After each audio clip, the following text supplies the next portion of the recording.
De la Troisième République, le 5e de l'histoire politique malienne, Ibrahim Boubacar Keïta a été investi ce matin dans ses fonctions devant la Cour suprême et plusieurs autres personnalités. Le compte-rendu de la cérémonie avec Mamari Koné.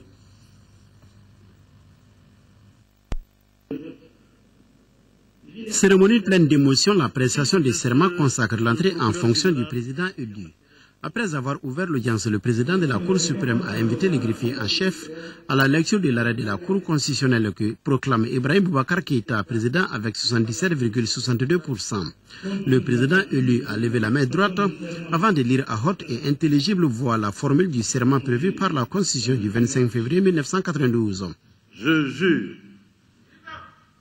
devant Dieu et le peuple malien de préserver en toute fidélité le régime républicain, de remplir mes fonctions dans l'intérêt supérieur du peuple, de préserver les acquis démocratiques, de garantir l'unité nationale, l'indépendance de la patrie et l'intégrité du territoire national. Je m'engage solennellement et sur l'honneur à mettre tout en œuvre pour la réalisation de l'unité africaine. Auparavant, le procureur général près la Cour suprême avait axé son réquisitoire sur les maux dont souffre notre pays, à savoir le manque de l'autorité de l'État, la corruption et le népotisme. Pour lui, c'est un homme pétri d'expérience qui dirigera le Mali pendant les 5 prochaines années. Sur le plan national, on retiendra que le président de la République élu a été en 1992 ambassadeur de la République du Mali en Côte d'Ivoire, au Niger, au Burkina Faso et au Gabon, avec résidence à Abidjan. Avant d'entrer au gouvernement de la République du Mali en 1993 comme ministre des Affaires étrangères et de la coopération internationale. Et c'est de 1994 à l'an 2000 qu'il a occupé la fonction ô combien difficile à l'époque de Premier ministre, chef du gouvernement de la République du Mali. Élu régulièrement député depuis 2002, il sera choisi cette année même, je veux dire en 2002, par ses pairs comme président de l'Assemblée nationale du Mali et assurera sur le plan continental la présidence de l'Union des parlements africains. Il a rendu un hommage mérité aux soldats français, africains et maliens tombés sur le champ de l'honneur. Mahamadou Bouhari de s'apaisantir sur les fortes attentes du peuple malien en ce début de mandat présidentiel. Les Maliens attendent en premier lieu la restauration de notre fierté, de notre honneur, de notre dignité par la création d'une armée nationale moderne, disciplinée, républicaine et forte. La société malienne que je représente auprès de la plus haute juridiction de notre pays réclame la restauration de l'autorité de l'État sur tout le territoire national.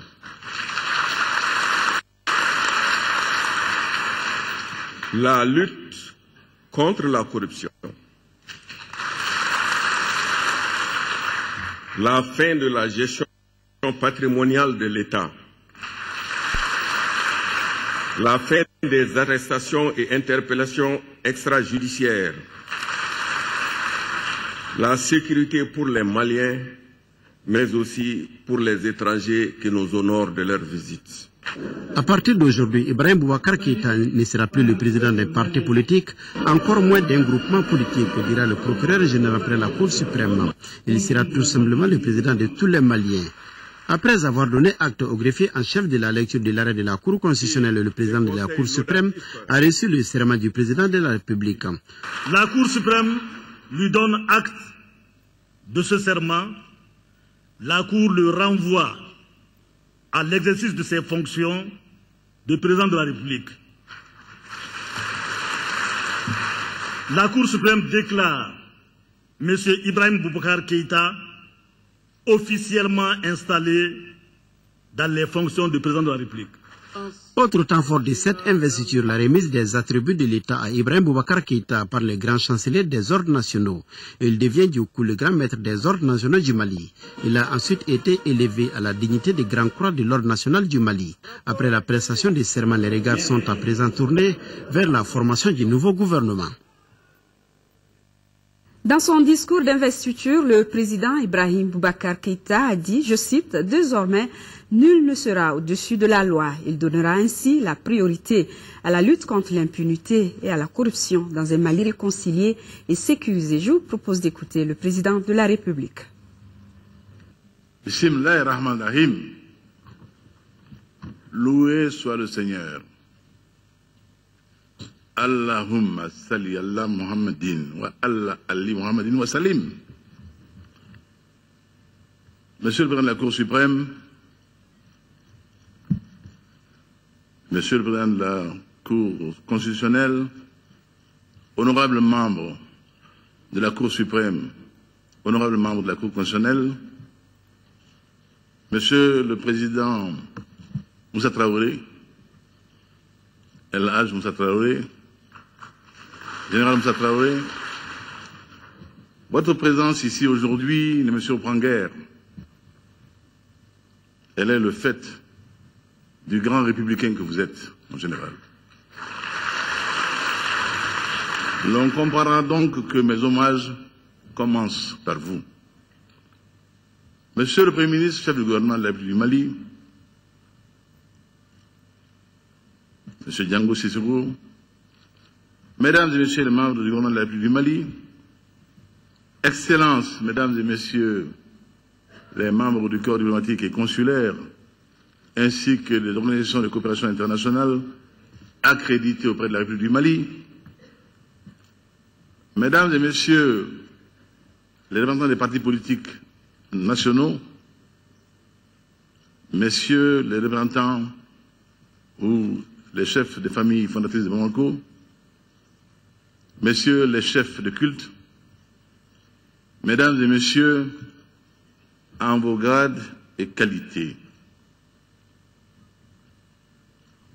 Oui, louanges à Dieu. Sans lui, aujourd'hui ne serait point un pays de gloire, de lumière, d'humanisme fécond au long des siècles, soudain plongé dans les ténèbres d'une nuit, d'une longue nuit noire peuplée des pires cauchemars. Voilà ce dont nous émergeons. Cette véritable résurrection est le fait du Tout-Puissant qui a permis qu'autour de nous se crée la plus formidable chaîne de solidarité jamais mise en œuvre dans le monde pour la résolution d'un conflit. Que tous ceux qui auront permis ce très heureux dénouement trouvent ici l'expression de nos sentiments de très profonde reconnaissance. Une transition qui a débuté dans les difficultés de tous ordres, qui a nécessité des sacrifices inouïs de la part de ceux qui ont eu la lourde charge de sa conduite. Au premier plan de ces acteurs, chacun comprendra qu'une mention particulière soit faite à mon très estimé aîné, le professeur Django Traoré.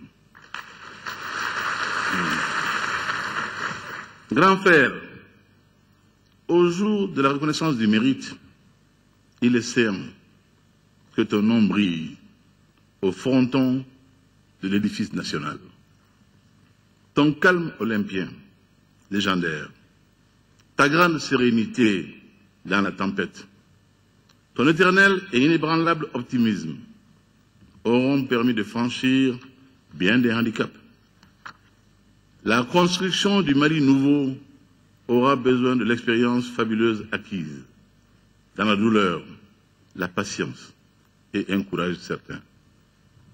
Que tous ceux qui t'ont accompagné dans cette difficile et délicate épopée prouve ici notre reconnaissance solennelle pour l'œuvre salvatrice accomplie au nom et pour la patrie malienne. Aux efforts, Monsieur le Président de la République par intérim, et ceux de vos différentes équipes, malgré une somme colossale d'énergie déployée dans tous les domaines, n'aurait pu nous conduire à un dénouement aussi rapide et heureux sans la magnifique mobilisation d'une chaîne de solidarité inédite dans l'histoire contemporaine. Rendons à César l'hommage dû par Rome. Notre organisation régionale, la Communauté économique des États d'Afrique de l'Ouest, CEDEAO, a très promptement pris la mesure des enjeux et mis en marche l'ensemble de tous les processus qui aboutira au dénouement heureux qui s'est traduit aujourd'hui par cette cérémonie de prestation de serment du nouveau président de la République en ma personne, mettant ainsi fin à une transition dont nul n'aurait pu prévoir le terme il y a seulement un an. La suite est désormais connue. Elle est dans les annales. Comme toujours, il n'y a pas de crime parfait.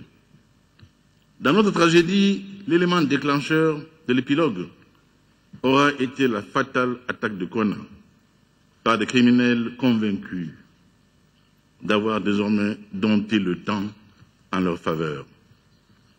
Hélas, 3 fois hélas pour eux, les rafales de François Hollande, fendant, hélas, 3 fois hélas pour eux, les rafales de François Hollande, fendant le ciel depuis la lointaine base de Saint-Dizier, et les mirages de Mille, venant de N'Djamena, dans un souffle désormais épique, ont balayé les prétentions saugrenues de ceux qui croyaient avoir eu raison du pays de gloire de Sundiata, de Tcheba, de Babemba, des Askia, de Firoun, oui, de Koumi Djossé et d'Ambodeidio. Bientôt, les forces françaises et maliennes auront à leur côté nos frères de pays de la CEDEAO. Et très rapidement, les héroïques forces armées tchadiennes qui ont depuis écrit une nouvelle page de gloire sur les collines de Tegargar. Mon récent voyage à Iriba pour saluer le président Idriss Déby Itno au nom de notre peuple reconnaissant était indiqué. Et je suis sûr que le Mali entier m'accompagnait. Tout le reste fut dès lors possible, jusqu'y compris l'incroyable. La possibilité désormais, le pays territorialement libéré, d'organisation d'élections présidentielles dans des conditions fiables et viables, de manière apaisée, transparente et crédible. L'incrédulité se nourrissant comme toujours dans les mêmes auges de l'éternel pessimisme quant à notre capacité d'organisation et de méthode, faillit avoir raison de l'engagement d'un nombre important au dedans comme au dehors. Là encore, Monsieur le Président par intérim, votre sens de l'honneur et du devoir a eu raison de tous les scepticismes. Monsieur le Président par intérim, l'élection présidentielle du Mali dont nous célébrons ici aujourd'hui l'aboutissement heureux, très heureux, aura convaincu le monde entier de la grande maturité de notre peuple qui a retrouvé le chemin des urnes, dès lors que ce chemin lui a semblé désormais débarrassé des embûches, des malices, des tripatouillages et autres combinaisons, voire spoliation et mépris total de ses vrais choix. Le résultat, avec l'apothéose qu'a été la visite à ma résidence de mon concurrent de la finale, M. Soumaïla Cissé.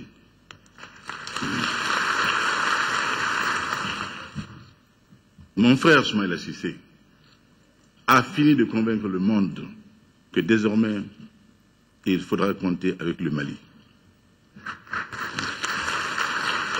Un Mali sur un socle de légitimité avérée, en acier trempé.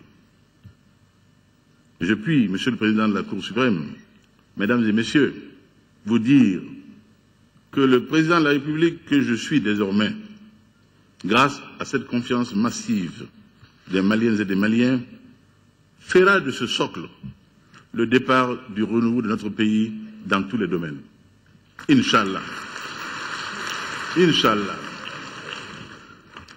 Ah, Maliennes, Maliens, j'ai compris votre message. Il m'est allé jusqu'au fond de l'âme. Je prends ici l'engagement de le traduire désormais au quotidien pour l'honneur du Mali, pour le bonheur des Maliens, le Mali d'abord. La confiance, la très grande confiance placée en moi ne sera jamais galvaudée. Je veillerai désormais à sauvegarder notre peuple en ses personnes et ses biens. La vie du Malien vaudra désormais son prix inestimable. Aussi voudrais-je ici solennellement engager tous ceux qui ont mission et vocation à protéger et sauvegarder notre peuple à s'acquitter consciencieusement, très consciencieusement de leur mission. C'est le lieu, chers compatriotes, c'est le lieu de vous dire ma révolte et mon indignation, tout en m'inclinant avec la plus grande piété et une compassion réelle sur toutes les victimes récentes de la cupidité de certains et que des eaux maîtrisables ont emporté, les arrachant à notre pays et aux leurs. Une enquête approfondie devra établir, sans tarder, toutes les responsabilités à l'origine de cette tragédie. Il en sera désormais ainsi en République du Mali.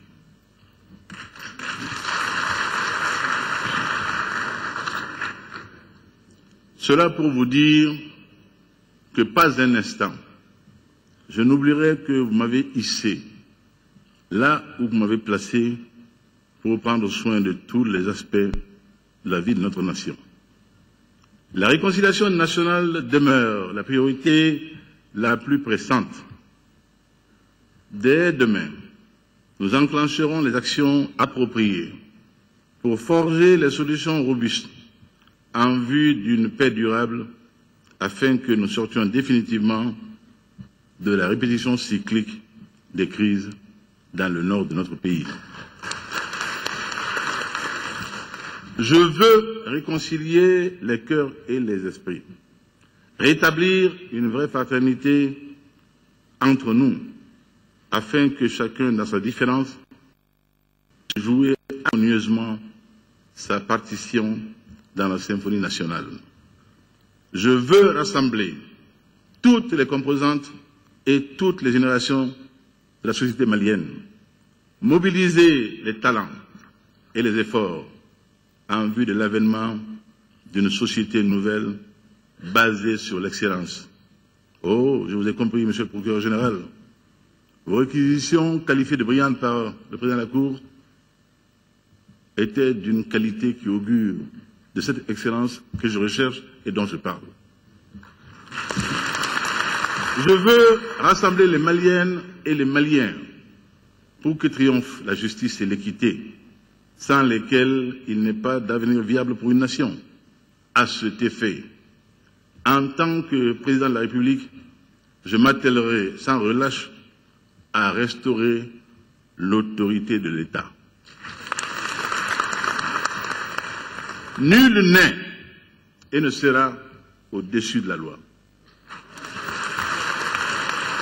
Elle s'appliquera de manière égale à tous. Je mettrai fin à l'impunité, aux passe-droits, qui sont à l'origine du dévoiement des institutions judiciaires et étatiques. La restauration de l'autorité de l'État se conjuguera avec une lutte sans répit contre la corruption qui inhibe notre capacité à sortir du sous-développement économique et social. En tant que président de la République, je veillerai à la bonne gestion des deniers publics. Je mettrai en place les mécanismes appropriés pour assurer la transparence et l'efficacité de la dépense publique. Nul ne pourra s'enrichir de manière illicite sur le dos du peuple malien.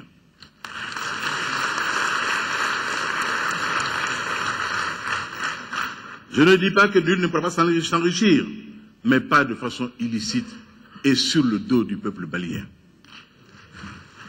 Je bâtirai, avec le concours de tous, un État fort, impartial, qui sera totalement dédié au service du bien-être moral et matériel de la nation malienne.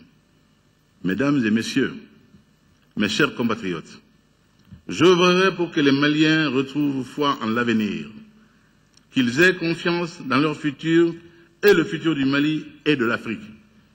Rien de grand ne peut réussir ni se faire sans sacrifice.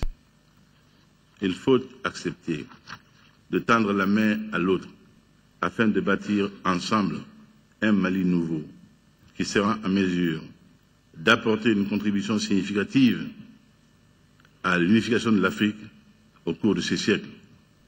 Nos atouts sont innombrables. Le peuple malien est ingénieux, travailleur. Il recèle en lui une formidable énergie et d'énormes potentialités. Il est prêt à assumer pleinement son destin. Il veut écrire une nouvelle page de son histoire. Elle sera, Inch'Allah, toute de gloire pour l'honneur du Mali, pour le bonheur des Maliens, le Mali d'abord. Vive la République, vive le Mali éternel.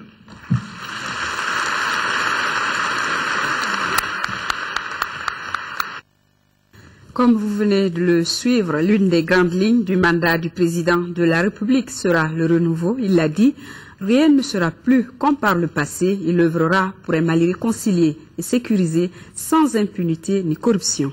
Abbas Famougouri Traoré. Ce tout premier discours du président de la République, Ibrahim Boubacar Keïta, est comme un programme d'action politique répondant à son engagement. En parole d'espoir pour le renouveau du Mali, ses travaux déclinés en urgence. Dans un style propre à lui, clair et sans détour, IBK a proclamé qu'il faut désormais compter le Mali parmi les nations démocratiques sur le socle d'une légitimité avérée. Le président de la République a pris l'engagement à ne jamais décevoir ni trahir le peuple malien. Dans son discours solennel, IBK a promis qu'il fera de la société malienne une des plus enviées et du citoyen une référence, une personne sacrée parce que protégée. Ainsi, le premier magistrat invite chaque Malien à jouer sa partition dans la symphonie nationale pour construire une société d'excellence. Avec IBK, lit-on dans son message, c'est l'heure de la mobilisation des talents, de la confiance retrouvée et du mérite récompensé. Le peuple malien l'a hissé à une station majeure de la République et le nouveau chef de l'État promet de le lui rendre par le plus grand soin. À partir de cet instant, notre président s'engage à faire de la réconciliation nationale une priorité pour forger des solutions robustes d'une paix durable. Réconcilier et rassembler pour le triomphe de la justice et de l'équité, clarifie-t-il. Le chef suprême des armées veut faire de notre armée nationale un outil moderne pour notre respect. À l'État, a-t-il dit, il faut de l'autorité pour en finir avec les passe-droits, l'impunité et la corruption. Il s'y engage puisqu'il promet de travailler personnellement pour que désormais nul ne soit au-dessus de la loi. Aussi a-t-il proclamé la fin de l'enrichissement illicite. Notre pays en a trop souffert. Pour le président Keïta, ce 4 septembre 2013 est le point de départ d'un Mali fort, respecté, impartial et républicain. Alors, il invite le peuple du Mali à avoir foi en l'avenir, car ses atouts sont nombreux et féconds. Pour lui, Une épopée difficile et délicate est finie par la solidarité internationale inédite et la transition réussie. Voici venu le temps du renouveau par la détermination de chacun. Rendons grâce à Dieu, c'est féliciter le nouveau gardien de la Constitution.